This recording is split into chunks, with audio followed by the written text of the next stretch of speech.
ఈరోజు ప్రవచన కార్యక్రమాన్ని త్రిశరణ పంచశీలతోటి మొదలు పెడదాం. అందరూ కూడా చేతులు జోడించి నమస్కారం చేయండి. అరహం సమ్మా సంబుద్ధో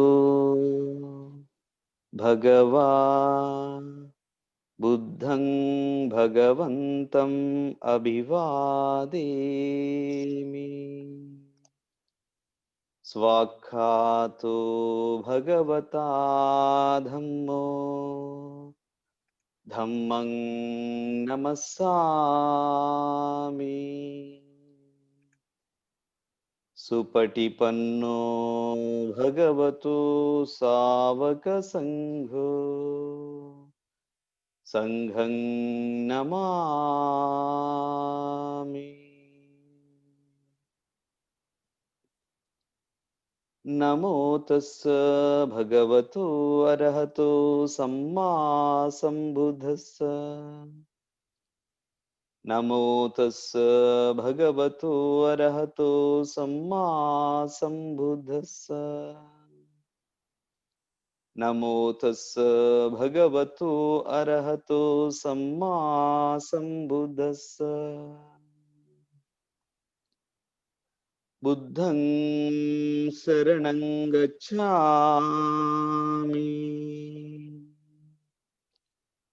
ధమ్మం శరణం గచ్ఛామి.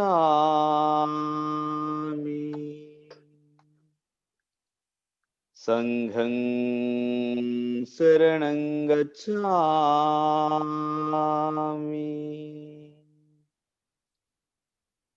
ద్వితీయంపి బుద్ధం శరణం గచ్ఛామి. ద్వితీయంపి ధమ్మం శరణం గచ్ఛామి.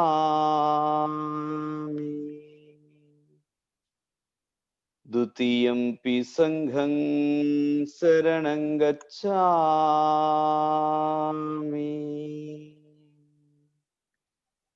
తతియంపి బుద్ధం శరణం గచ్ఛామి. తతియంపి ధమ్మం శరణం గచ్ఛామి. తతియంపి సంఘం శరణం గచ్ఛామి. తిసరణగమనం సంపున్నం. పానాతిపాతా వీరమణి సిక్ఖాపదం సమాదియామి. అదిన్నాదానా వీరమణి సిక్ఖాపదం సమాదియామి.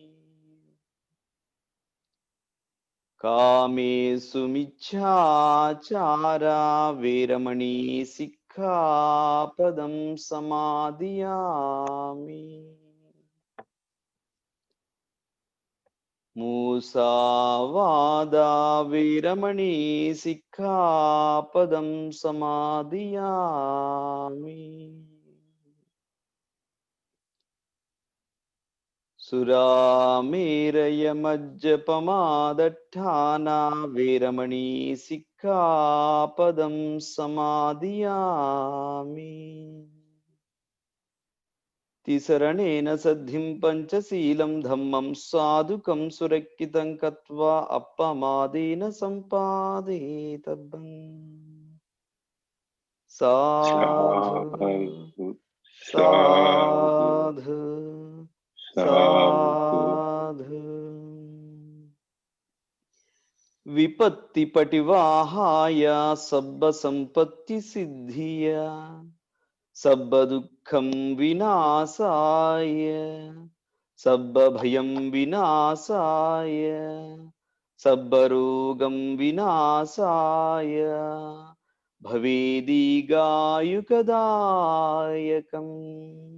సబ్బలోకం హితత్తాయ పరిత్తంతం బణామహి.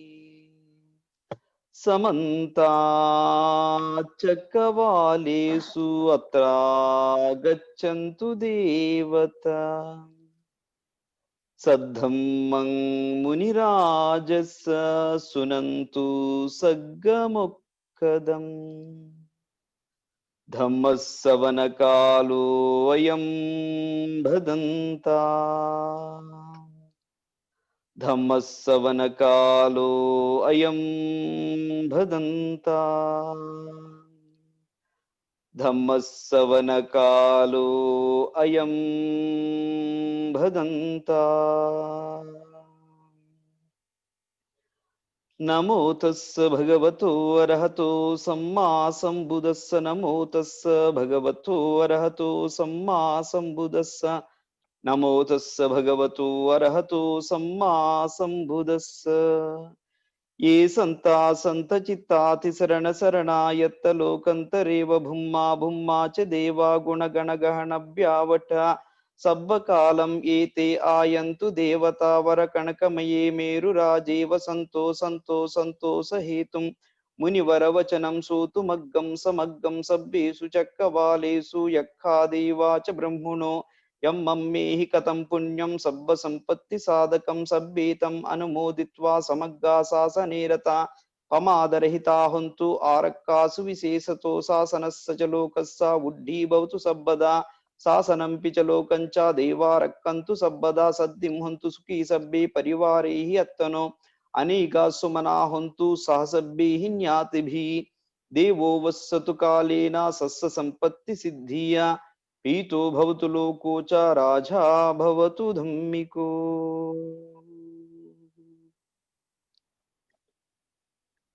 శ్రద్ధాబుద్ధి సంపన్నులైన ఉపాసక ఉపాసకులారా,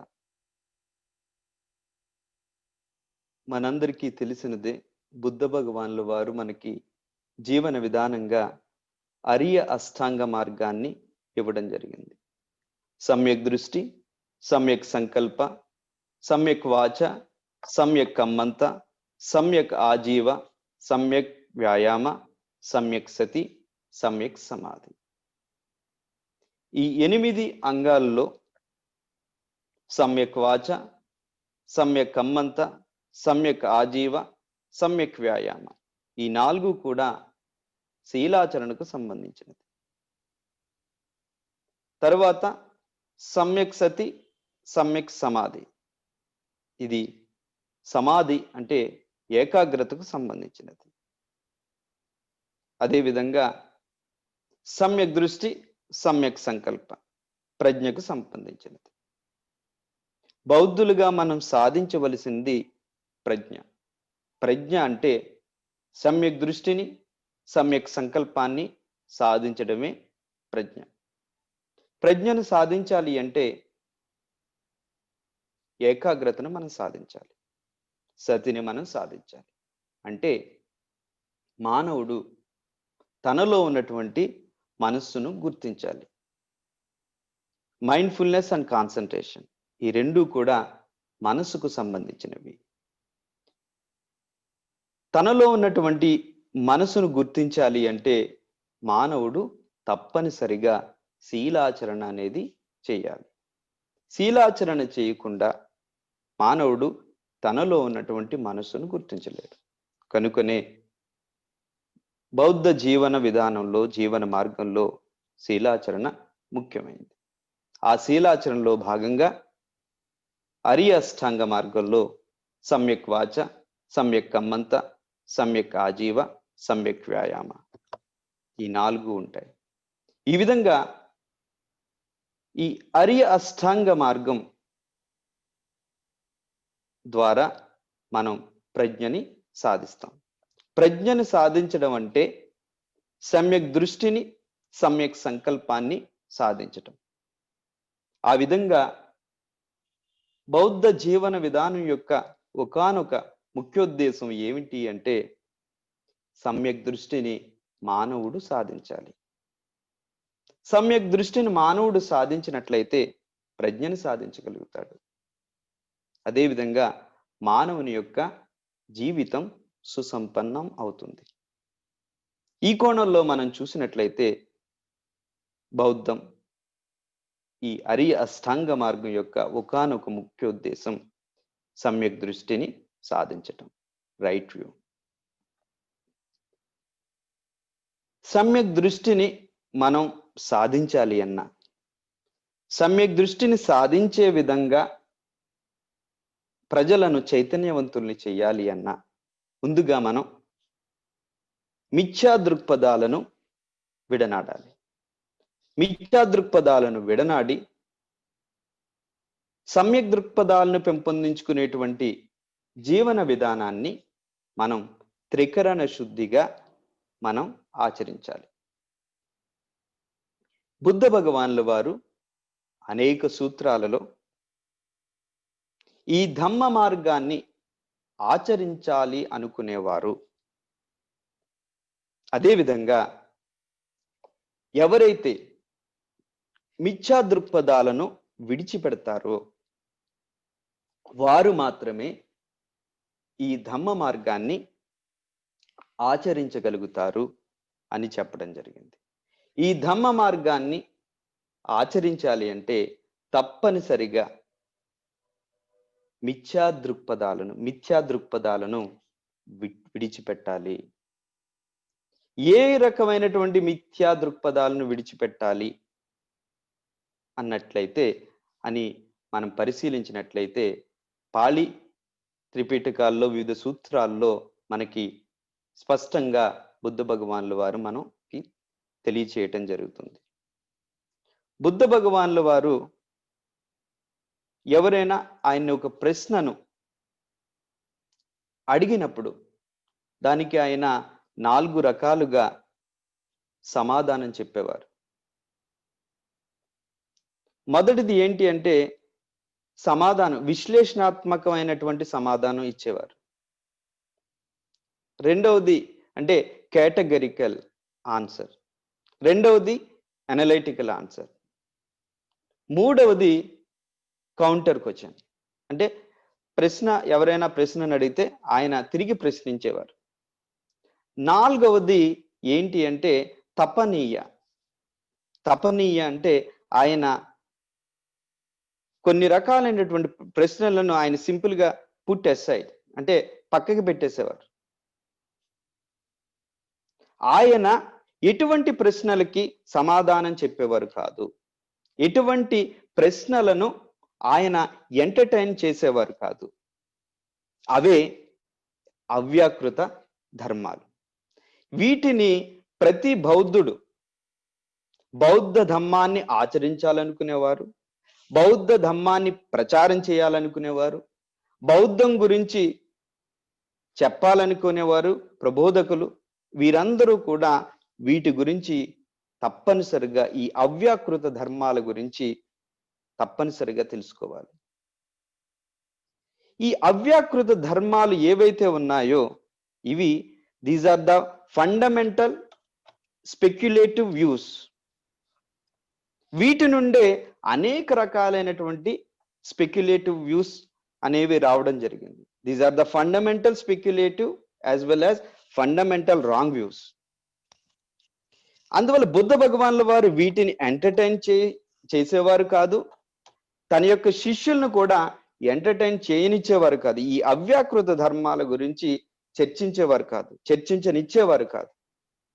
ఒకటే ఒకటి ఆయన శిష్యులకి చెప్పింది ఒకటే ఒకటి, మీరు చేయవలసిందల్లా దుఃఖం గురించి చెప్పండి, దుఃఖ నివారణ గురించి చెప్పండి, అంతే తప్ప ఇటువంటి ఈ రాంగ్ వ్యూస్ గురించి చర్చించకండి అని చెప్పడం జరిగింది.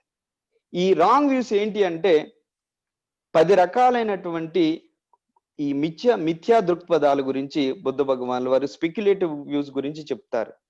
అదేంటి అంటే పాళీ భాషలో సస్సతో లోకోతివ అంటే ఈజ్ ద వరల్డ్ ఎటర్నల్, ఈ లోకం శాశ్వతమా అన్న ప్రశ్న కలగటం, కలిగించుకోవటం, ఈ ప్రశ్నను గురించి విపరీతంగా ఆలోచించుకోవటం, చర్చించుకోవటం. రెండవది అసస్సతో లోకోతివ, is the world not eternal, ఈ లోకం శాశ్వతం కాదా అని ప్రశ్నించుకోవటం, ప్రశ్నను కలిగించుకోవటం, ఈ ప్రశ్నను గురించి చర్చోపచర్చలు చేసుకోవటం. మూడవది అంతావా లోకోతివా, ఈజ్ ద వరల్డ్ ఫైనైట్. నాలుగవది అనంతావా లోకోతివా, ఈజ్ ద వరల్డ్ ఇన్ఫైనైట్. ఈ 4 రకాల ప్రశ్నలు ఈ ప్రపంచానికి, లోకానికి సంబంధించినవి. వీటిని, ఈ 4 రకాల ప్రశ్నలు మనం ఒక కేటగిరీలోకి పెట్టచ్చు. ఆ తర్వాత 5వది తం జీవం తం శరీరంతివా, is the soul same as the body. ఈ శరీరం అదే విధంగా ఆత్మ రెండూ ఒకటేనా. 6వది అన్యం జీవం అన్యం శరీరంతివా, ఈ శరీరం ఆత్మ వేరు కాదా. ఈ రెండిటిని కూడా మనం ఒక కేటగిరీలోకి పెట్టచ్చు. ఆ తర్వాత 4 వచ్చేటువంటి ఈ 4 ప్రశ్నలు ఏవైతే ఉన్నాయో అవి తథాగతుని గురించి. ఇక్కడ తథాగతుడు అంటే బుద్ధుడు అని మనం తీసుకొని అవసరం లేదు. ఒక తథాగతుడు అంటే ఒక వ్యక్తి. ఇక్కడ 7వ ప్రశ్న ఏమొస్తుందంటే హోతి తథాగతో పరం మరణాతివా, does the Tathagata exist after death. తథాగతుడు మరణానంతరం కూడా ఇంకా జీవించుంటాడా, మరణానంతరం ఇంకా ఉంటారా. 8వది నహోతి తథాగతో పరం మరణాతివ, does the Tathagata not exist after death. 9వది హోతిచ నచ హోతి తథాగతో పరం మరణాతి, does the Tathagata both exist and non exist after death. 10వది నేవహోతి నహోతి తథాగతో పరం మరణాతివ, does the Tathagata neither exist not non exist after death. ఈ చివరి 4 ప్రశ్నలు ఏవైతే ఉన్నాయో అవి తథాగతుడు గురించి. తథాగతుడు అంటే ఒక వ్యక్తి కింద మనం తీసుకున్నట్లయితే ఇది మనకి కూడా మనం అన్వయించుకోవచ్చు. తథాగతుడి ప్లేస్ స్థానంలో మనల్ని ఉంచుకున్నట్లయితే మరణానంతరం నేను ఉంటానా, మరణానంతరం నేను ఉండనా, మరణానంతరం నేను ఉండినట్టు ఉంటానా. ఇది ఈ 4 రకాల ప్రశ్నలు వ్యక్తికి సంబంధించింది. మొదటి 4 సమస్యలు ఈ ప్రపంచానికి, లోకానికి సంబంధించింది. వీటన్నిటినీ మనం జాగ్రత్తగా విశ్లేషించినట్లయితే, వీటన్నిటినీ మనం 5, 6 వీటిలోనే మనం కూర్చేయచ్చు. ఏంటి?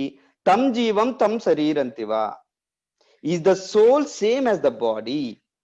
ఈ దేహం ఆత్మ రెండు ఒకటేనా. అన్యం జీవం అన్యం శరీరంతివా, is the soul different from the body.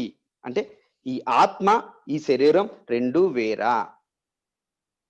మనకి ఈ రెండే ఫండమెంటల్ స్పెక్యులేటివ్ రాంగ్ వ్యూస్. ఈ రెండింటి నుంచే ఈ ప్రపంచంలో ఉన్నటువంటి మతాలను ఏవి తీసుకున్నా, మతాలు కావచ్చు, ఫిలాసఫీస్ కావచ్చు, తత్వాలు కావచ్చు, ఏదైనా సరే ఏం తీసుకున్నా కూడా ఈ 10 నుంచి వస్తాయి, లేకపోతే బ్రహ్మజాల సూత్రంలో ఉన్నటువంటి 62 వ్యూస్ నుంచి వస్తాయి. మరీ ముఖ్యంగా ఈ రెండింటి నుంచే ముఖ్యంగా వస్తాయి. ఈ రెండింటిని కూడా మనం తప్పనిసరిగా చాలా జాగ్రత్తగా అర్థం చేసుకోవాలి. తం జీవం తం శరీరంతి, అన్యం జీవం అన్యం శరీరంతి. ఈ శరీరం ఆత్మ ఒక్కటే, ఈ శరీరం ఆత్మ వేరు వేరు. ఈ రెండు రాంగ్ వ్యూస్ ని బేస్ చేసుకొని ఆనాటి కాలంలో అన్ని రకాలైనటువంటి తాత్విక ధోరణులు ఉంటూ ఉండేవి. సామాన్య ఫల సూత్రాన్ని మనం తీసుకున్నట్లయితే, సామాన్య ఫల సూత్రంలో ఆనాటి కాలంలో సుప్రసిద్ధులైనటువంటి 6 ఆధ్యాత్మిక గురువుల గురించి వివరించడం జరుగుతుంది సామాన్య ఫల సూత్రంలో. ఈ 6 గురువులు, ఆధ్యాత్మిక గురువులు, వారి యొక్క ధోరణులు మనం గమనించినట్లయితే మనకి తెలుస్తుంది ఈ ఆరుగురు ప్రబోధించినటువంటి ఆ ఆధ్యాత్మిక విధానాలు కూడా ఈ రెండింటి నుంచే వచ్చాయి. తం జీవం తం శరీరంతి, అన్యం జీవం అన్యం శరీరంతి. ఈ రెండు నుంచే రావడం జరిగింది. ఇక్కడ తం జీవం తం శరీరంతి, ఆత్మ ఈ శరీరం ఒక్కటే. అన్యం జీవం అన్యం శరీరంతి, ఆత్మ శరీరం వేరు వేరు. ఎవరైతే తం జీవం తం శరీరంతి, ఈ ఆత్మ దేహం రెండు ఒకటే అని ఎవరైతే నమ్మారో వారు భౌతికవాదం వైపుకి వెళ్ళడం జరిగింది. మెటీరియలిస్ట్, భౌతికవాదులు అయ్యారు వారందరూ. ఎలా అయ్యారు అంటే, శరీరంతో పాటు ఎప్పుడైతే ఈ శరీరం ఆత్మ ఒకటే అయినప్పుడు, మనిషి చనిపోయినప్పుడు శరీరం ఏ విధంగా అయితే నశిస్తుందో దానితో పాటు సహసిద్ధంగా ఆత్మ కూడా నశిస్తుంది. కనుక ఆత్మను మనం ఈ ముక్తి కోసం, స్పిరిచువల్ లిబరేషన్ కోసం మనం ప్రత్యేకించి ఏ విధమైనటువంటి విలువలను అనుసరించిన అవసరం లేదు, ఏ విధమైనటువంటి ధమ్మాచరణ చేయని అవసరం లేదు, ఏ విధమైనటువంటి ఆచరణ అవసరం లేదు. మనం చేయవలసిందల్లా ఏమిటి అంటే, మనకి ఉన్నటువంటి ఈ ఇంద్రియాలకి సంబంధించినటువంటి విషయాలను మనం ఆయా ఇంద్రియాలకి అందిస్తూ ఈ జీవితాన్ని మనకు నచ్చిన విధంగా జీవించేయటం. ప్రస్తుతం ఉన్నటువంటి సమాజంలో అందరూ కూడా మేము పలానా మతస్థులం, పలానా ఇది అని చెప్పుకున్నప్పటికీ కూడా అందరూ కూడా చాలా మంది అనుసరించేటువంటి మార్గం ఇదే ఉంటుంది. భౌతికవాదులుగానే జీవిస్తూ ఉంటారు. రెండవది అన్యం జీవం అన్యం శరీరం. ఎవరైతే ఈ దేహం వేరు ఆత్మ వేరు అని విశ్వసించారో వారందరూ ఏం చేశారు? ఈ ఆత్మ అనేది ఈ దేహంలో చిక్కుకుపోయింది, మనం ముక్తిని సాధించాలి అంటే ఈ దేహంలో చిక్కుకున్నటువంటి ఆత్మను మనం బయటకు తీసుకురావాలి. అలా చెయ్యాలి అంటే ఈ దేహాన్ని శుష్కింపజేసుకోవాలి. శుష్కింపజేసుకున్నట్లయితే మనం ముక్తిని పొందగలుగుతాము. ఈ రెండు విధానాల నుంచి తం జీవం తం శరీరంతి, అన్యం జీవం అన్యం శరీరంతి, ఈ రెండింటి నుంచి ప్రపంచంలో ఉన్నటువంటి అన్ని మిథ్యా దృక్పథాలు, అన్ని మత విధానాలు, తాత్విక ధోరణులు అన్ని కూడా వచ్చాయి ఈ రెండు మిథ్యా దృక్పథాల నుండే. ఈ రెండు మిథ్యా దృక్పథాల నుండే ఆ సామాన్య ఫల సూత్రంలో ఉన్నటువంటి ఆరుగురు సుప్రసిద్ధ గురువులు ఏవైతే ఉన్నారో వారు కూడా వీటి నుండే పుట్టుకొచ్చారు.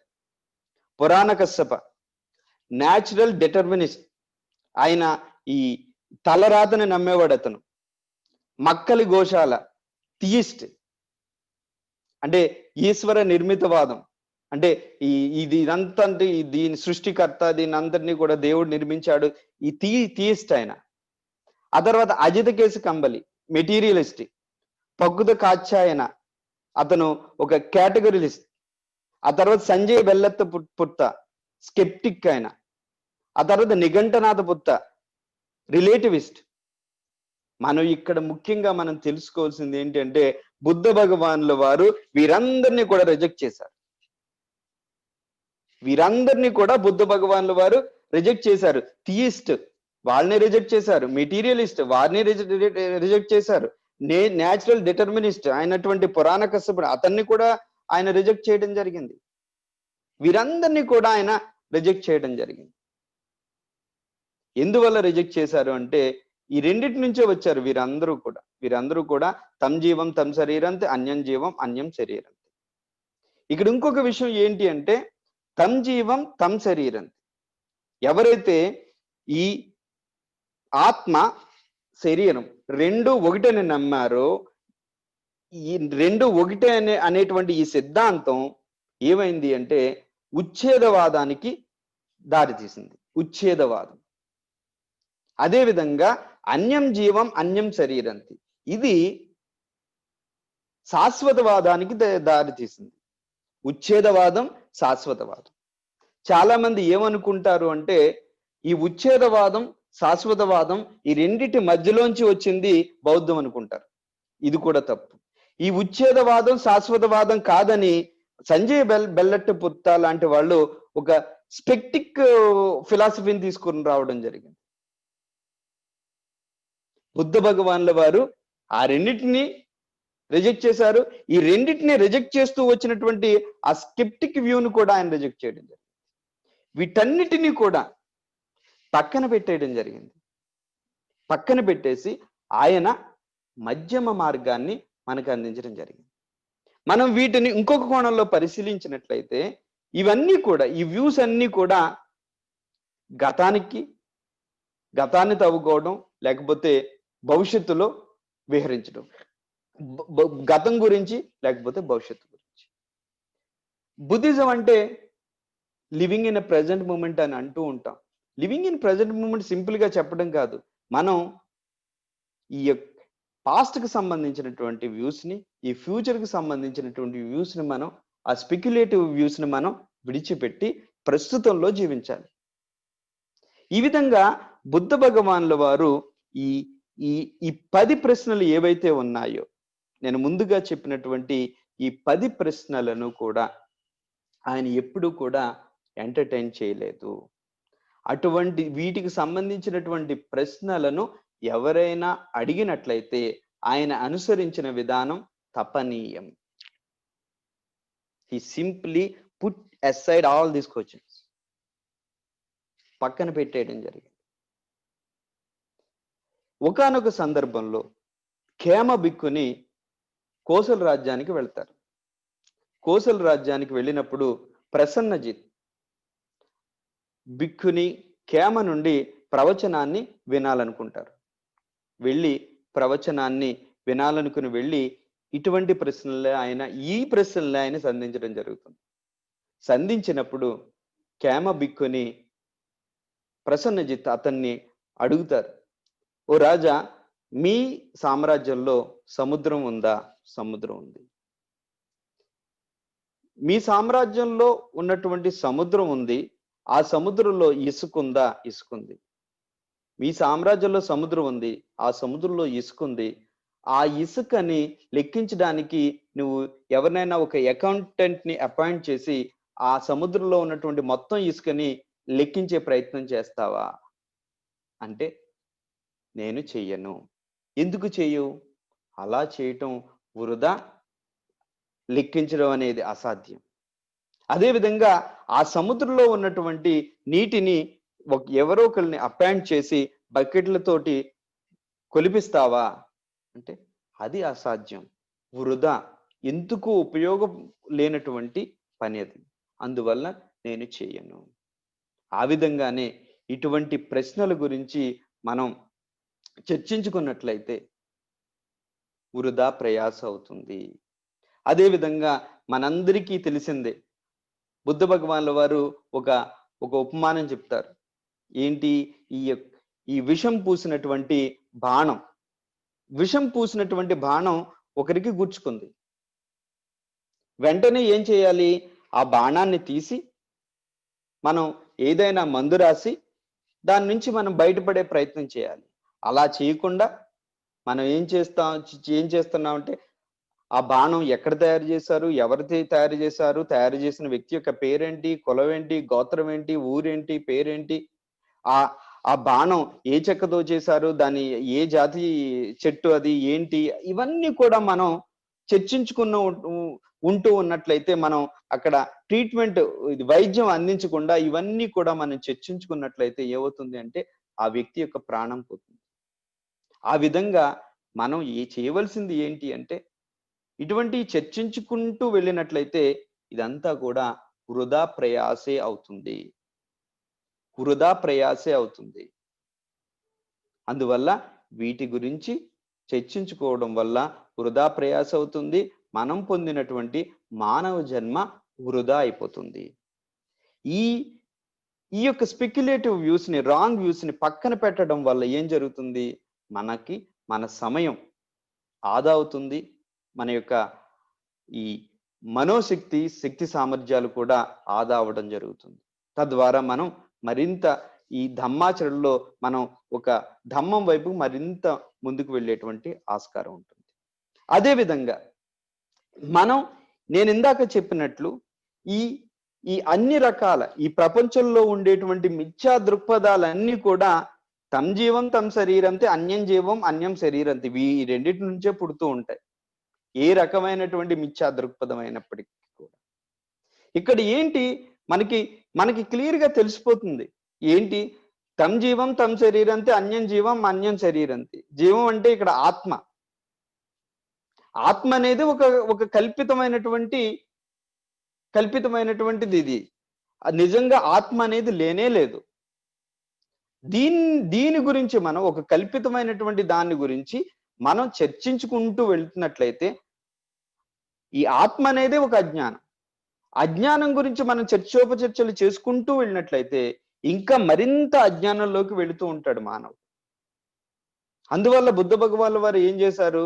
ఇదంతా కూడా అజ్ఞానంలో నుండి పుట్టుకు వచ్చినవి, కల్పితం నుండి పుట్టుకు వచ్చినటువంటి ప్రశ్నలు ఇవన్నీ కూడా. అజ్ఞానంలో నుండి, కల్పితం నుండి పుట్టుకు వచ్చినటువంటి ప్రశ్నల గురించి మనం చర్చించుకుంటూ వెళితే అజ్ఞానం మరింత బలపడుతుంది తప్ప అజ్ఞానం అనేది తొలగిపోదు. అందువల్ల ఏం చేశారు బుద్ధ భగవాన్ల వారు? వీటిని పక్కకి పెట్టడం జరిగింది. పక్కకి పెట్టి ఏంటి, మనం అష్టాంగ మార్గాన్ని తీసుకున్నట్లయితే అష్టాంగ మార్గాన్ని మధ్యమ మార్గం అంటాం. అదేవిధంగా పటిච්ච సముప్పాద సిద్ధాంతం. పటిච්ච సముప్పాద సిద్ధాంతానికి ఈ చెప్పుకున్నటువంటి ఈ రెండు రాంగ్ వ్యూస్ కి మధ్య సంబంధం ఉంది. వీటిని రిజెక్ట్ చేయడం కోసం బుద్ధ భగవాన్ల వారు పటిච්ච సముప్పాద సిద్ధాంతాన్ని మిడిల్ డాక్టరీని తీసుకురావడం జరిగింది. ఏం చేశారు? తీసుకొని అవిద్య పచ్చే సంకార, సంకార పచ్చే విజ్ఞాన, విజ్ఞాన పచ్చే నామరూపం, నామరూప పచ్చే సలాయతన, సలాయతన పచ్చే పస్స, పస్స పచ్చే వేదన, వేదన పచ్చే తన్హ, తన్హ పచ్చే ఉపాదాన, ఉపాదాన పచ్చే జాతి, జాతి పచ్చయ జరామరణం, శోక పరిదేవ దుఃఖ మనస్సు పాయాస సంభవంతి. ఈ పటిච්ච సముప్పాద సిద్ధాంతం ద్వారా బుద్ధ భగవాన్ల వారు ఆత్మ అనేది లేనే లేదు అని నిరూపించడం జరిగింది. ఎవరైతే ధమ్మాచరణ చేస్తారో, అష్టాంగ మార్గాన్ని ఎవరైతే త్రికరణ శుద్ధిగా ఆచరిస్తారో వారు మెల్లగా తెలుసుకునేది ఏంటి అంటే ఆత్మ అనేది లేదు అని తెలుసుకుంటారు. ఆత్మ అనేది లేదు అనే దానిని స్వయంగా సాక్షాత్కరించుకున్నప్పుడు ప్రజ్ఞ అంటే అనిత్య దుఃఖ అనాత్మ. అనిత్య దుఃఖ అనాత్మ ఈ మూడింటిని ఎవరైతే సాక్షాత్కరించుకుంటారో వారిలో ఈ ప్రశ్నలు అనేవి తలెత్తు. అందువల్ల బుద్ధ భగవాన్లు వారు ఏం చేశారు? ఇటువంటి ప్రశ్నలను ఎంటర్టైన్ చేయకుండా వారు అందరినీ కూడా ధమ్మ మార్గం వైపుకి నడపడం జరిగింది. ధమ్మం వైపుకి నడపడం జరిగింది. ఎప్పుడైతే వ్యక్తి ధమ్మాచరణ చేస్తాడో, ఎప్పుడైతే మానవుడు ధమ్మాచరణ ద్వారా ప్రజ్ఞను పెంపొందించుకుంటాడో, అనిత్య దుఃఖ అనాత్మ వీటిని స్వానుభవపూర్వకంగా సాక్షాత్కరించుకుంటాడో అటువంటి వ్యక్తి క్లేశాలను జయిస్తాడు, సంయోజనాలను జయిస్తాడు. క్లేశాలను సంయోజనాలను జయించినటువంటి వ్యక్తిలో ఇటువంటి ప్రశ్నలను తలెత్తవు. అతను ప్రస్తుతంలోనే జీవిస్తాడు. మరి ఇటువంటి ప్రశ్నలు ఎవరిలో తలెత్తుతాయి? ఎవరు ఇటువంటి ప్రశ్నల గురించి చర్చోపచర్చలు చేస్తూ ఉంటారు? వీటిని ఎవరు ఎంటర్టైన్ చేస్తూ ఉంటారు అంటే ఇటువంటి ప్రశ్నలు పుతుజ్జనుల్లోనే కలుగుతూ ఉంటాయి. ఈరోజు మనం చర్చించుకున్నటువంటి ఈ విషయం, ధమ్మ విషయం ఏదైతే ఉందో చాలా ముఖ్యమైనది. ఇప్పుడు మనం చెప్పుకునేది చాలా ముఖ్యమైనది. ఎందువల్లంటే ఇటువంటి స్పెక్యులేటివ్ వ్యూస్ గురించి ఎవరు చర్చించుకుంటూ వెళ్తారు అంటే పుతుజ్జనులు. నేను నా ప్రవచనాన్ని ఎవరిని ఉద్దేశించి నేను ప్రవచనం ఇవ్వటం లేదు. ధమ్మానికి సంబంధించింది ఉన్నది ఉన్నట్టు నేను చెప్తున్నాను. ఇక్కడ బౌద్ధం పేరుతో గాని, అంబేద్కర్ ఐడియాలజీతో పేరుతో గాని లేని విషయాలు, లేకపోతే వారు విడిచిపెట్టినటువంటి విషయాల గురించి చర్చించుకుంటూ వెళుతూ ఉంటారు. తద్వారా జరిగేది ఏంటి? జరిగేది శూన్యం. ఇదంతా చేసేది ఎవరు అంటే పుతుజనులు చేసేటువంటి విధానాలు ఈ విధంగానే ఉంటాయి. బుద్ధ భగవాన్ల వారు ఏది పక్కన పెట్టారు? అది పక్కన పెట్టి ధమ్మాచరణ చేయకుండా వారు పక్కన పెట్టినటువంటి విషయాల గురించి చర్చలు చేస్తూ ఉంటారు. బాబాసాహెబ్ అంబేద్కర్ గారిని తీసుకున్నట్లయితే ఆయన అందరి గురించి పోరాడారు. ఆయన చేసింది ఏంటి? ఆయన విలువల కోసం పోరాడారు, హక్కుల కోసం, మానవుల యొక్క హక్కుల కోసం పోరాడారు. వేరే విషయాల గురించి ఏమీ పోరాడలేదు. విలువల కోసం పోరాడారు, హక్కుల గురించి పోరాడారు. చేసి ఆయన ఒక రాజ్యాంగాన్ని రచించారు. ఏ విధమైన రాజ్యాంగాన్ని? పౌరుల యొక్క హక్కులు కాపాడేటువంటి ఒక రాజ్యాంగాన్ని. పౌరులు తమంతట తాము సమతా, సమానత, స్వతంత్రత, బంధుత్వాలు కలిగి తమంతట తాము తమ కాళ్ళ మీద తాము స్వయం సమృద్ధిని సాధించేటువంటి ఒక రాజ్యాంగాన్ని రచించేశారు ఆయన. రెండవది, ఆయన ఒక ధమ్మ మార్గాన్ని ఇవ్వడం జరిగింది. బౌద్ధాన్ని జీవన విధానంగా తీసుకొని మీరు బౌద్ధులుగా బౌద్ధ జీవన విధానంలో జీవించమని చెప్పేయడం జరిగింది. చెప్పడమే కాదు, ఆయన కూడా స్వీకరించడం జరిగింది. మనం ఏం చెయ్యాలి? మారు మాట్లాడకుండా ఆయన మనకి ఇచ్చినటువంటి బౌద్ధుల్లోకి వచ్చేయాలి. బౌద్ధాన్ని త్రికరణ శుద్ధిగా స్వీకరించాలి. త్రికరణ శుద్ధిగా బౌద్ధాన్ని ఆచరించాలి. అదే పని, ఇంకొక పనేమీ ఉండదు, ఇంకొక పనేమీ లేదు. కానీ ఇది మెయిన్ పనిగా కాకుండా ముఖ్యమైనటువంటి కర్తవ్యం బౌద్ధాన్ని ఆచరించడం, బౌద్ధాన్ని ప్రచారం చేయటం, బౌద్ధాన్ని ఆచరించడం, బౌద్ధాన్ని అందరికీ అందుబాటులో ఉంచడం. ఇదే నా ప్రథమ కర్తవ్యం అని కాకుండా వేరే వేరే వేరే వేరే విషయాలన్నిటి గురించి మనం చర్చించుకున్నట్లయితే ప్రబుద్ధ భారత్, బాబాసాహెబ్ కోరుకున్నటువంటి ప్రబుద్ధ భారత్ నిర్మాణం జరగదు. ఎందువల్లంటే ప్రపంచంలో కావచ్చు, మన దేశంలో కావచ్చు, మనం ఉంటున్నటువంటి గ్రామాల్లో కావచ్చు, ఏ సమస్య అయినా కూడా, సామాజిక సమస్య కావచ్చు, రాజకీయ సమస్య కావచ్చు, ఈ పర్యావరణ సమస్యలు కావచ్చు, ఏ సమస్య అయినా కూడా సమస్యలన్నీ కలిగేది మనుషుల వల్లే కలుగుతాయి. ఏ ప్రాణి, ఏ జంతువు సమస్య అనేది సృష్టించదు. మానవులే సమస్యలను సృష్టిస్తారు. ఈ సామాజిక సమస్యలు, రాజకీయ సమస్యలు, ఈ పర్యావరణ సమస్యలు, ఈ అన్ని రకాల సమస్యలకి కారణం ఏంటి అంటే మానవునిలో ఉన్నటువంటి మిథ్యా దృక్పథాలు. మనం చేయవలసింది ఏంటి? నేను అంబేద్కర్ గారిని గౌరవించి దేనికోసం అంటే ఆయన ఒక అల్టిమేట్ సొల్యూషన్ ఇచ్చేయడం జరిగింది. ఏంటి? ఈ సమస్యలన్నీ ఇలాగే ఉంటూ ఉంటాయి. ఈ సమస్యల గురించి చైతన్యం అనేది చాలా అవసరం. జనాల్ని చైతన్యవంతుల్ని చేయాలి.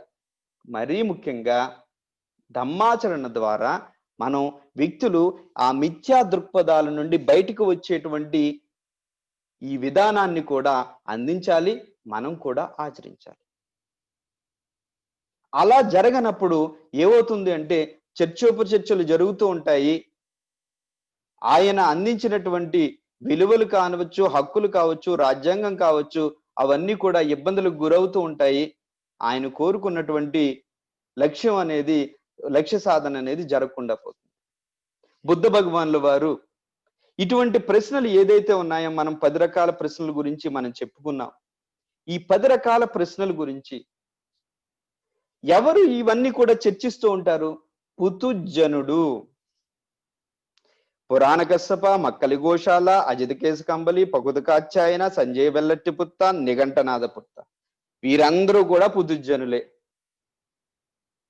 ఎందువల్లంటే ఎవరైతే ఆత్మ లేని ఆత్మను బేస్ చేసుకుని ఆధారంగా ఒక తాత్విక విధానాన్ని, ఒక ఆధ్యాత్మిక విధానాన్ని తీసుకురావడం జరిగింది. అది అల్టిమేట్ గా జనాల్ని మరింత అజ్ఞానంలోకి తీసుకువెళ్తుంది. అందువల్ల వీరందరూ కూడా పుతుజనులే. పుతుజనుడైనటువంటి వ్యక్తి అక్కర్లేని విషయాల గురించి చర్చిస్తూ ఉంటాడు. అక్కర్లేని విషయాల గురించి చర్చిస్తూ ఉంటాడు. అనవసరంగా అజ్ఞానాన్ని కొని తెచ్చుకుంటూ ఉంటాడు. అజ్ఞానాన్ని పెంచుకుంటూ పోతాడు. ఇక్కడ బుద్ధ భగవానుల వారు ఒకానొక సూత్రంలో చక్కగా చెప్పడం జరిగింది. పుతుజ్జనుడు పుతుజ్జనుడు అంటే ఎవరు పుతుజ్జనుడు? ఎవరైతే ఈ ఈ యొక్క ధమ్మం ఎవరైతే ఈ ధమ్మం గురించి, లేకపోతే ఈ ధమ్మాన్ని దర్శించుకోరు. ఒక వ్యక్తి ఉన్నాడు, అతను ఈ ధమ్మాన్ని దర్శించుకోలేదు. ఈ ఈ యొక్క సద్దమ్మ ఏదైతే ఉందో, ఈ సద్దమ్మ ప్రబోధ అనే దాన్ని ఆయన ఎప్పుడూ కూడా వినలేదు. ఈ సద్దమ్మాన్ని సాక్షాత్కరించుకున్నటువంటి వ్యక్తిని ఎప్పుడూ కూడా కలవలేదు. ఇటువంటి సద్దమ్మం గురించి తెలియనే తెలియదు. అటువంటి పుతుజ్జనుడు ఏం చేస్తాడు అంటే ఇక్కడ ఈ ప్రపంచాన్ని ఏ విధంగా గ్రహిస్తాడు, తన్ను తాను ఏ విధంగా గ్రహిస్తాడు అంటే ఏమనుకుంటాడు అంటే, బుద్ధ భగవానుల వారు చెప్తారు, బౌద్ధంలో మన ఈ మానవుడు అంటే ఏంటి అంటే పంచస్కందాల సమాహారం, రూప వేదన సన్య సంఖార విజ్ఞానం. ఏమనుకుంటాడు అంటే, ఈ రూపం నేను అంటే నేను దానితో పాటు ఆత్మ, ఈ రూపం నేను, ఈ వేదనలు నేను, సంఖారాలు నేను, విజ్ఞానాలు నేను, రూప వేదన సంజ్ఞ, ఈ సంజ్ఞలు నేను, సంఖారాలు నేను, విజ్ఞానాలు నేను. వీటన్నిటిలో నేను అన్న దాన్ని చూసుకుంటాడు, ఆత్మ అనే దాన్ని చూసుకుంటాడు. వీటన్నిటినీ కూడా నేను అన్న భావంతో, అహంభావంతో, ఆత్మభావంతో వీటిని గ్రహించడం జరుగుతుంది. ఈ కన్నుతో చూసేటప్పుడు ఆ నేను చూస్తున్నాను, ఈ కన్ను నేను, ఈ కన్ను నాది. ఈ విధంగా ఈ పంచస్కందాల్లో నేనును వెతుక్కుంటాడు, ఆత్మను వెతుక్కుంటూ ఉంటాడు. నేను అన్న భావంతో ఈ ప్రపంచాన్ని గ్రహిస్తూ ఉంటాడు. అటువంటి పుతుజ్జనుడు ఎల్లవేళలా, అటువంటి పుతుజ్జనుడిలోని ఇటువంటి ప్రశ్నలే తలెత్తుతూ ఉంటాయి. ఎల్లవేళలా కూడా ఇటువంటి ప్రశ్నలే తలెత్తుతూ ఉంటాయి. అటువంటి పుతుజ్జనులు ఎవరిలో అయితే ఈ శరీరం నేను, ఈ కనులు నేను, ఈ ముక్కు నేను, ఈ నాలుక నేను, ఈ చెవులు నేను వింటున్నాను, నేను చూస్తున్నాను, నేను తింటున్నాను, ఈ అహంభావనతోటి, ఆత్మభావనతోటి ఈ విషయ వస్తువులను గ్రహిస్తూ ఉంటారో, ఈ అహంభావనతోటి, ఆత్మభావంతో జీవిస్తూ ఉంటారో, వారిలో ఇటువంటి ప్రశ్నలు తలెత్తుతూ ఉంటాయి. నేను చనిపోయిన తర్వాత ఉంటానా?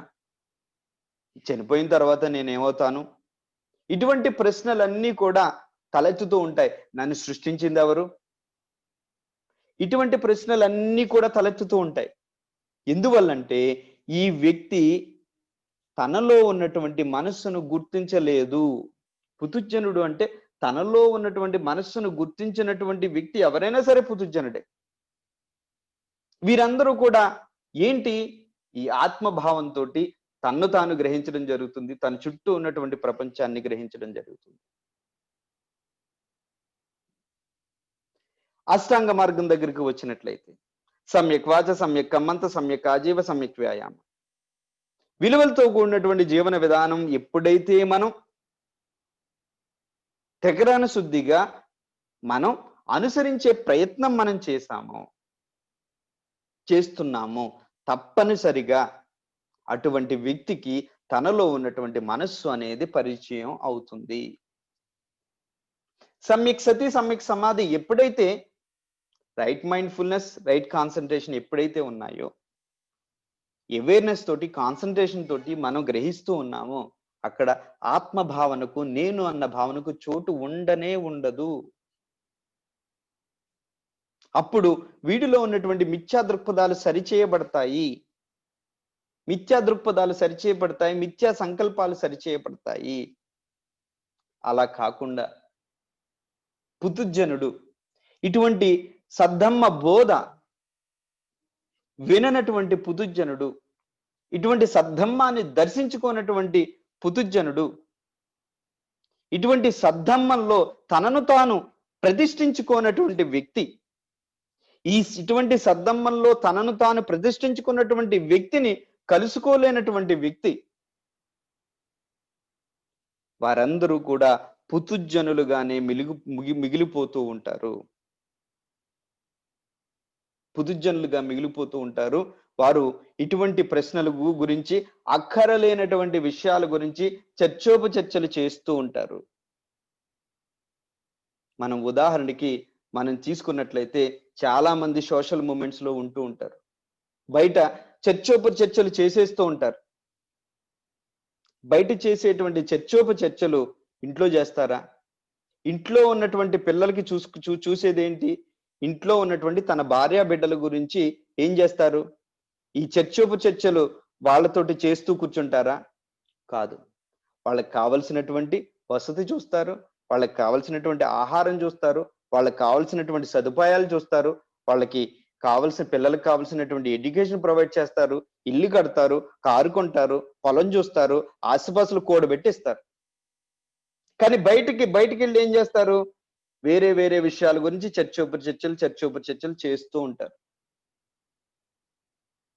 ఇక్కడ మనం చేయవలసింది ఏంటి అంటే, మనం ఇక్కడ ఈ పుతుజ్జనుడు అంటే ఈ ఈ అహంభావన, నేను అన్న భావంతో మనం ఇటువంటి ఈ అంబేద్కర్ ఐడియాలజీని కానివ్వండి, బౌద్ధాన్ని కానివ్వండి మనం ప్రచారం చేసినట్లయితే ఎవరికి కూడా లోక కళ్యాణం అనేది జరగదు.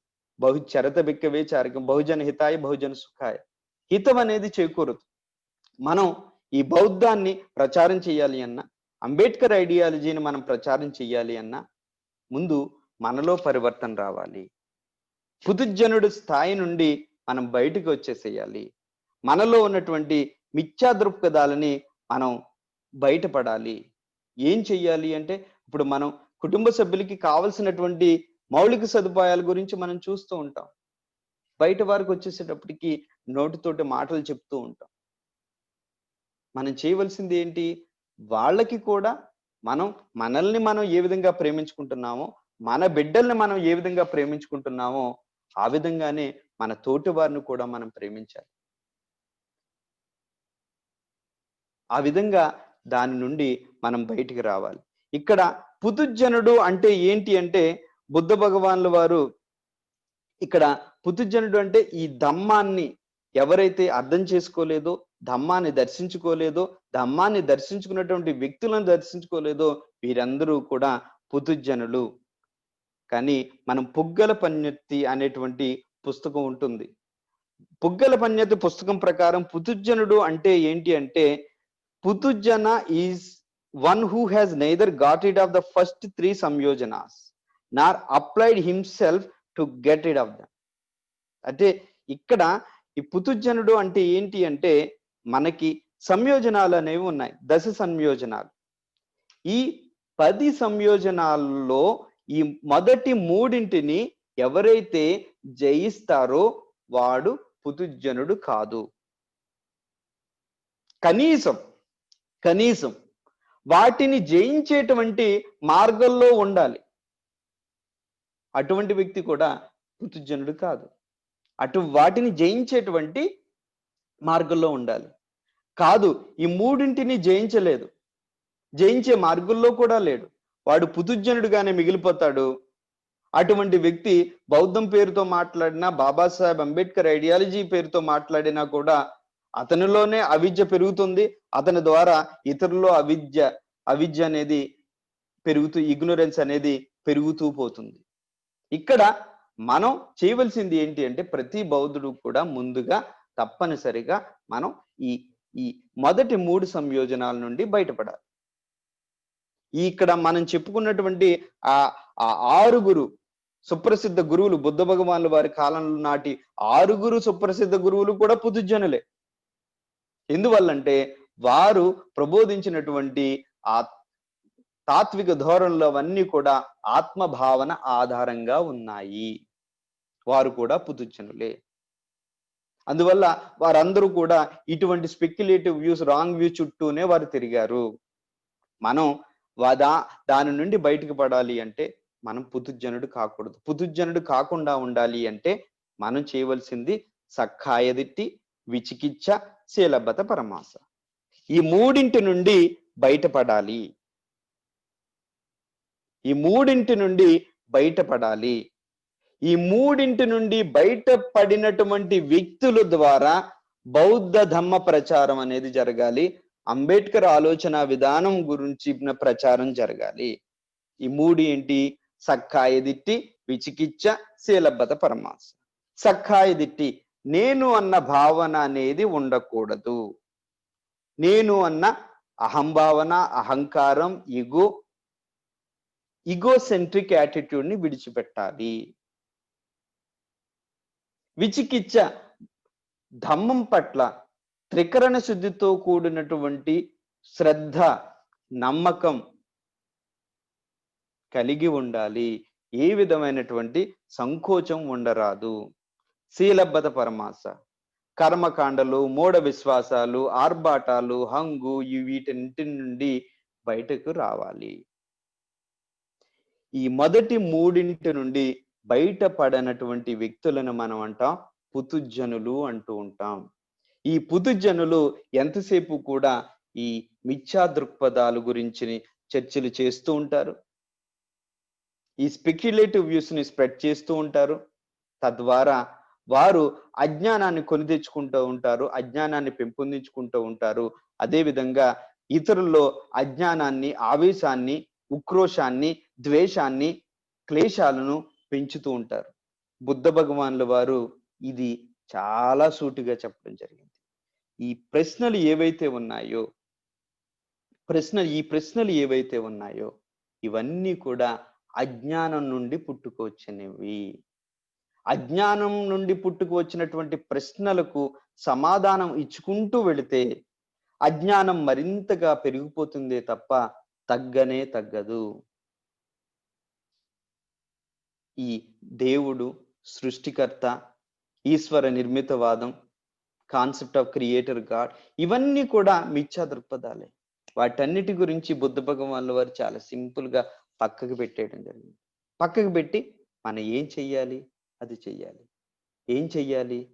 త్రికరణ శుద్ధిగా మనం ధమ్మాచరణ చెయ్యాలి. త్రికరణ శుద్ధిగా ధమ్మాచరణ చెయ్యాలి అంటే ముందుగా మనం ఇటువంటి మిథ్యా దృక్పథాల వలలో మనం చిక్కుకోకూడదు. ఇటువంటి మిథ్యా దృక్పథాల వలలో మనం చిక్కుకున్నట్లయితే సహజ సిద్ధంగానే మనం అరియ అష్టాంగ మార్గంలోకి అడుగు పెట్టడం జరుగుతుంది.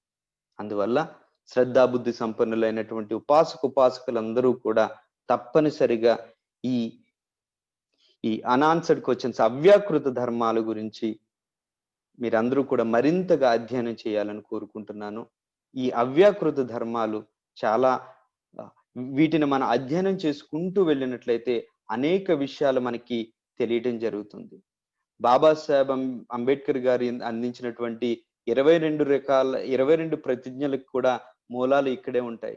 ఆయన కాన్సెప్ట్ ఆఫ్ గాడ్ ని వీటన్నిటిని కూడా పక్కకు పెట్టేయడం జరిగింది. ఎందుకు పక్కకు పెట్టారు అంటే ఈ యొక్క బుద్ధ భగవానుల వారు దీనికోసం మనం ఈ రోజు ఏదైతే చర్చించుకున్నామో దీని గురించి ఆయన పక్కకు పెట్టడం జరిగింది. వాటిని మనం పక్కకు పెట్టనట్లయితే మరింతగా అజ్ఞానంలో కూరుకుపోతాం. మరింత మూఢ విశ్వాసాల్లో, అంధవిశ్వాసాల్లో, అజ్ఞానంలో కూరుకుపోవడం జరుగుతుంది. ఈ విధంగా మనం ఏవైతే సామాజిక సమస్యల గురించి మనం ఏవైతే పోరాడుతూ ఉన్నామో వీటిని విడిచిపెట్టకపోతే ఆ సమస్యలు మరింత జటిలమైపోతాయి అన్న ఉద్దేశంతో ఆయన ఆ ప్రతిజ్ఞలు కూడా ఇవ్వడం జరిగింది. ఇక్కడ మనందరం చేయవలసింది ఏంటి అంటే ఒకటి, త్రికరణ శుద్ధిగా ఆయన చెప్పినట్టు బౌద్ధాన్ని స్వీకరించటం, బౌద్ధ ధమ్మాన్ని త్రికరణ శుద్ధిగా కుటుంబ సమేతంగా ఆచరించటం, మన కుటుంబాలలో బౌద్ధ సంస్కృతి సంప్రదాయాలు ప్రతిష్ఠించబడటం. ఈ విధంగా మీరందరూ కూడా బుద్ధ భగవానుల వారు అందించినటువంటి ధమ్మ మార్గంలో మీరు పయనిస్తారని కోరుకుంటూ నాకు ఈ అవకాశం ఇచ్చినటువంటి పెద్దలందరికీ కూడా కృతజ్ఞతలు తెలుపుకుంటూ నా ప్రవచనాన్ని ఇంతటితోటి ముగిస్తున్నాను. సాధు సాధు సాధు. అద్భుతమైన ప్రవచనం బంతిజీ. మీకు మా శ్రోతలందరి తరపున కృతజ్ఞతలు. నాగలక్ష్మి గారు చెప్పినట్లు ఎన్లైటన్మెంట్ అయ్యాక తన గత 7 జన్మలు చూశారని విన్నాము. ఇది చాలా టఫ్ టాపిక్. ప్రవచనం వింటే కాస్త అర్థమైంది అంటున్నారు. మీకు కృతజ్ఞతలు. మనం ప్రశ్నల కోసం వెయిట్ చేసే టైంలో ఆంజనేయ రెడ్డి గారు, మీరు శ్రోతలకి ఏమైనా విశేషాలు చెప్తారా? విశేషాలు ఏం లేదండి. ఈరోజు ఈ అవ్యాకృత ధర్మాల గురించి నేను విన్న టాక్స్ లో ఒక బ్రిలియంట్ టాక్. ఇది చాలా చక్కగా బంతే ఎక్స్ప్లెయిన్ చేసినారు. ఈ అవ్యాకృత ధర్మాల గురించి ప్రపంచంలో ఉన్న రిలీజియన్స్ అన్ని కూడా వీటి చుట్టే తిరుగుతూ ఉన్నాయి. ఆ మిథ్యా దృష్టిలోంచి మనం బయటపడందే బౌద్ధులం కాలే.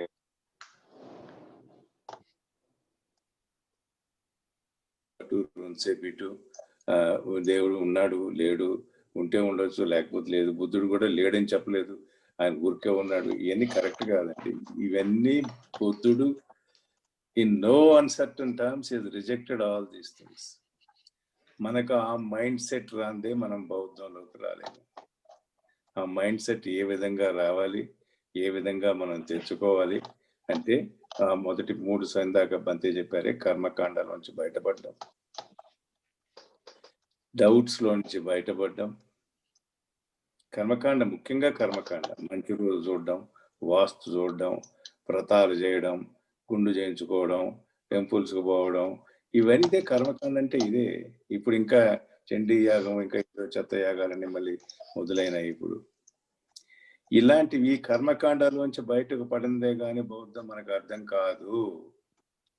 బౌద్ధం అర్థం కావాలంటే మనం వీటిల్లోంచి బయటపడాలి. బయటపడాలంటే అది మన చేతిలో పని. ఒక పక్క వాటిని ఆచరిస్తూ ఇంకో పక్క బౌద్ధం ఆచరించాలంటే కుదరదు. ఇది మనం అందరం తెలుసుకోవాల్సిన విషయం. దీని గురించి ముఖ్యంగా ఇన్నాళ్ళు వీటిలోంచి బయట ఉంచబడిన మనం కూడా ఇంకా వాటిని ఆదరిస్తున్నామంటే ఎంత పొరపాటు చేస్తున్నామో మీరు గమనించండి. అలాంటి క్లిష్ట పరిస్థితుల్లోంచి మనం బయటపడాలి. బయటపడి బౌద్ధాన్ని చీకరణ శుద్ధిగా మనం ఆచరించినప్పుడే మనం ప్రోగ్రెస్ కాగలుగుతాము. దీనికి నైతిక ప్రాధాన్యత కలిగిన ధర్మం బౌద్ధము. నైతికత దీనికి ముఖ్యము, కర్మకాండ కాదు. 100 సంవత్సరాల నాడే సర్ చార్ల్స్ ఎలియట్ అన్న ఆయన హిందూయిజం, బుద్ధిజం అనే బుక్ లో Buddhism, Brahminism, Hinduism, Jainism, Buddhism అనే బుక్ రాసి, చాలా ఫేమస్ బుక్ అది. దాంట్లోనే ఆయన ఆ రోజు ఏం చెప్పాడంటే, ritual is the basis of Hinduism, ethics is the basis of Buddhism అని చెప్పాడు. అంటే ethics is the basis of Buddhism, not ritual. Ritual పెట్టుకుంటే మళ్ళీ ఇంకా పాత పద్ధతిలో ఉన్నట్టే. ఇది మీరు అందరూ గమనిస్తారని ఈరోజు నేను విన్న చాలా ధర్మ టాక్స్ వినుంటాను నేను. ఇది ఒక బ్రిలియంట్ టాక్ కింద నాకు అనిపించింది. దీన్ని మరీ మనకు రేపు యూట్యూబ్లో కూడా వస్తుంది. దాన్ని మనం రిపీటెడ్గా విని ఆ మైండ్ సెట్లోకి మనం అందరం రావాలని చెప్పి అందరినీ కోరుతూ, మౌత్ కళ్యాణ్ గారు ఇంకా క్వశ్చన్స్ ఏదన్నా ఉంటే. Thank you sir. మనకి నాగలక్ష్మి గారు ప్రవచనం విన్నాక చాలా చక్కగా అర్థమైంది అని చెప్తున్నారు. రాజు గోగులం గారు ధర్మబోధ చాలా సూటిగా అర్థవంతంగా ఉంది అంటున్నారు. అలాగే నారాయణరావు గారు ఆచరణ యోగ్యత గురించి విశ్లేషణ అర్థవంతంగా ఉందని చెప్తున్నారు.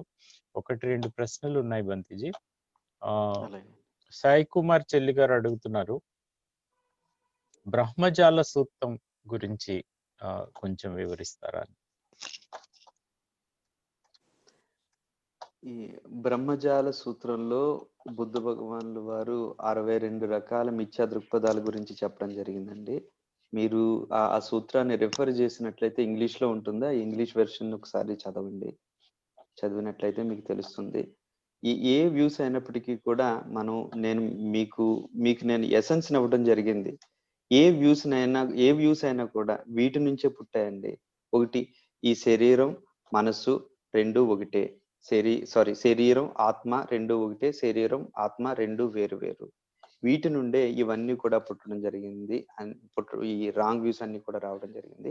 బ్రహ్మజాల సూత్రంలో 62 రకాలైనటువంటి మిథ్యా దృక్పథాల గురించి చెప్పడం జరిగింది. మీరు దాన్ని చదివినట్లయితే మీకు అర్థమవుతుంది.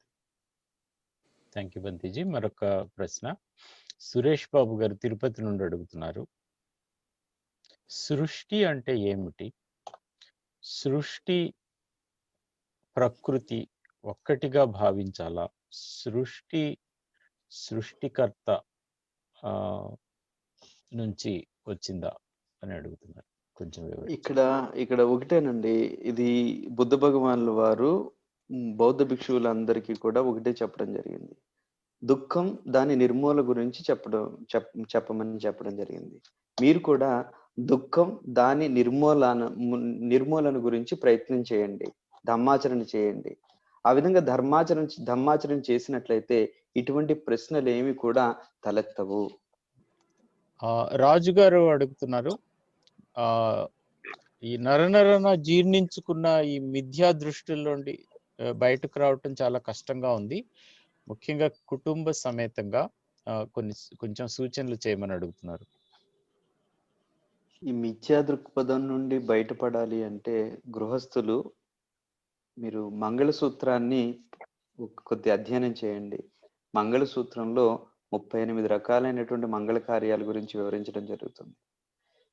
ఈ మంగళసూత్రంలో వివరించినటువంటి 38 రకాలైనటువంటి ఈ మంగళ కార్యాలను పరిగణించి మనం జీవించగలిగినట్లయితే తప్పనిసరిగా మిథ్యా దృక్పథాల నుండి బయటికి పడేటువంటి ఆస్కారం కలుగుతుంది. అందువల్ల మంగళసూత్రం అనుగుణంగా జీవించే ప్రయత్నం చేయండి. Thank you Bhanteji. మొట్టమొదటిగా ఒక అపీల్ అండి అందరికి, మొట్టమొదటిగా మంచి రోజు చూడడము, వాస్తు చూడడము మానేయండి. ముందు ఈ మంచి రోజు వాస్తు మానేస్తే ఆటోమేటిక్ గా మైండ్ సెట్ లో అన్ని రోజులు మంచివే. నేను ఎక్కడో చదివాను, ఇది చాలా ముఖ్యమైన విషయం కాబట్టి చెప్తున్నా అందరికి. Belief in the self is the beginning of selfishness అని. సెల్ఫ్ మన ఆత్మ మన ఇది ఉంది అని నమ్మితే నెక్స్ట్ స్టేజ్ ఏమిటి? స్వీయ ముక్తి కోసం ప్రయత్నిస్తూ ఉంటారు. హౌ టు మనకెట్లా మోక్షం, అదే selfishness. Belief in the self is the beginning of selfishness అని. ఇది ప్రతి ఒక్కరూ గుర్తు పెట్టుకోవాలి. ఇది చాలా ప్రపంచం అంతా ఎక్స్పెరిమెంట్ చేసినారు. మన చావోయే ముందు వెయ్యి చేసినారు, చచ్చిన తర్వాత వెయ్యి చేసినారు. మధ్య ఏమైనా సెల్ఫ్ పోయిన తర్వాత ఏమైనా వెయిట్ తగ్గుతుందని ఎక్కడ ఏమి అలాంటిది ఏం కనబడలేదు. స్పెక్యులేటివ్, ప్యూర్లీ స్పెక్యులేషన్ ఈ సెల్ఫ్ అనేది. అది మనకు పోందే కానీ ఈ దీంట్లోకి రాలేము, బౌద్ధంలోకి రాము. అందువల్ల ఇది సెల్ఫిష్నెస్ పోగొట్టుకోవాలంటే ముందు బిలీఫ్ ఇన్ పర్మనెంట్ సెల్ఫ్ పోవాలి. Thank you. Thank you sir. ఈరోజు ప్రవచనం చక్కగా ఉందని చెప్పి చాలా మంది చెప్పడం జరిగింది. యాక్చువల్గా ఈరోజు ప్రవచనం చక్కగా ఉండటానికి కారణం ఎవరు అంటే నేను ముఖస్థుతి కోసం చెప్పడం లేదు. మన ఆంజనేయ రెడ్డి గారు, కేకే రాజా గారు. యాక్చువల్గా నాకు సమయం లేకపోయినా కూడా నేను సమయం తీసుకొని వారు అడిగారని చెప్పేసి నేను ఈరోజు ఈ ప్రవచనాన్ని ఇవ్వడం జరిగింది. బుద్ధ భగవానుల వారు ఒక విషయం చాలా స్పష్టంగా చెప్పడం జరిగింది. బౌద్ధ భిక్షువులు అందరి దగ్గర కూడా జ్ఞానం ఉంటుంది. ఆ జ్ఞానాన్ని ఉపాసకులు పొందాలి అంటే ఆ విధంగా వారిని ఆదరించాలి. ఈరోజు నా నుండి చక్కని ప్రవచనం రావడానికి కారణం ఏంటి అంటే ఆంజనేయ రెడ్డి గారు, కేకే రాజా గారు. వారు నాకు అన్ని రకాలుగాను కూడా సహకరించడం జరుగుతుంది. మీ అందరికీ నేను కోరేటువంటి చిన్న విన్నపం ఏంటి అంటే, ఇప్పుడు మనకి నిజామాబాద్ లో దమ్మరక్షిత బంతేజీ ఉన్నారు. ఆయన కూడా ఒక చాలా గొప్ప బౌద్ధ భిక్షువు. ఆయన గొప్ప జ్ఞానం ఉన్నటువంటి బౌద్ధ భిక్షువు. వీళ్ళందరినీ కూడా మనం ఆదరించినట్లయితే వాళ్ళ నుండి ఇంకా మంచి చక్కని ప్రవచనాలు వస్తూ ఉంటాయి. ఎవరు అడిగారు మిథ్యా దృక్పథాలు పోవాలి అంటే, మీరు ఎప్పుడైనా బౌద్ధ భిక్షువుల దగ్గరికి రెగ్యులర్ గా వెళుతూ ఉన్నారా? వాళ్ళని దర్శించుకుంటూ ఉన్నారా? వాళ్ళకి దానం చేస్తూ ఉన్నారా? విహారాలకు వెళుతూ ఉన్నారా? ఇవే ఇప్పుడు మంగళసూత్రంలో కూడా అదే చెప్పడం జరుగుతుంది. సమనానంచ దర్శనం కాలేన ధమ్మ సాకచ్చ. ఇవన్నీ మనం బౌద్ధ విహారాలకు వెళ్ళాలి. బౌద్ధ భిక్షువులను దర్శించుకోవాలి. అక్కడ ధమ్మ చర్చలు చెయ్యాలి. దీని ద్వారా ఏంటంటే బౌద్ధ భిక్షువుల్లో కూడా మేము కూడా నేర్చుకోవాలి, ఇంకా అధ్యయనం చెయ్యాలి అన్నటువంటి ఒక స్పిరిట్ వాళ్ళలో పెరుగుతుంది. లేదంటే చివర వేసుకోవడం, పెళ్లిళ్ళు చేసుకోవడం, కార్యక్రమాలు అటెండ్ అవ్వడం ఇలాగే అయిపోతుంది. అందువల్ల ఏంటి అంటే నేను అందరికీ విన్నపం ఏంటి అంటే మీరందరూ కూడా మన తెలుగు రాష్ట్రాల్లో ఉన్నటువంటి ప్రతి బౌద్ధ భిక్షువుని కూడా గౌరవించండి, ఆదరించండి, వాళ్ళ యొక్క పోషణను కొద్ది చూడండి. అదే విధంగా బాబాసాహెబ్ అంబేద్కర్ గారు చెప్పినట్టు మన ధన జ్ఞాన సమయ శక్తి సంపదల్లో 5% దానం చేయండి తప్పనిసరిగా. ఒక 100 గంటలు ఉన్నాయనుకోండి, ఆ 100 గంటల్లో 5 గంటలు బౌద్ధం కోసం తప్పనిసరిగా దానం చేయండి. కేవలం డబ్బులే కాదు. క్రిస్టియన్స్ ఉన్నారు, దశం భాగం ఇస్తున్నారు. ముస్లిమ్స్ ఉన్నారు, ఫిత్రాని జకాత్ ఇస్తున్నారు. బౌద్ధులు ఏమిస్తున్నారు? అందువల్ల ఏంటి అంటే ఈ విషయాలన్నిటినీ కూడా గుర్తించుకుంటే ఇప్పుడు నేను తెలుగు మాట్లాడుతున్నాను. ఇంకా బౌద్ధ భిక్షువులు రావాలి. తెలుగు మాట్లాడేటువంటి బౌద్ధ భిక్షువులు ఇంకా రావాలి. అందువల్ల ఏంటంటే మీరందరూ కూడా బుద్ధ విహారాలకు వెళ్ళండి. బుద్ధ విహారాలకి మీ సహాయ సహకారాలు అందించండి, సేవ చేయండి, బౌద్ధ భిక్షువుల్ని ఆదరించండి. ఇటువంటి కార్యక్రమాలు మనం విరివిగా చేసినట్లయితే ఇంక అందరూ ఈ మిథ్యా దృక్పథాల నుండి అందరూ కూడా బయటపడతారు. ఈ అవకాశం ఇచ్చినటువంటి అందరికీ కూడా ధన్యవాదాలు తెలుపుకుంటూ నమో బుద్ధాయ. అందరికీ నమస్కారం. వచ్చే వారం కలుద్దాం.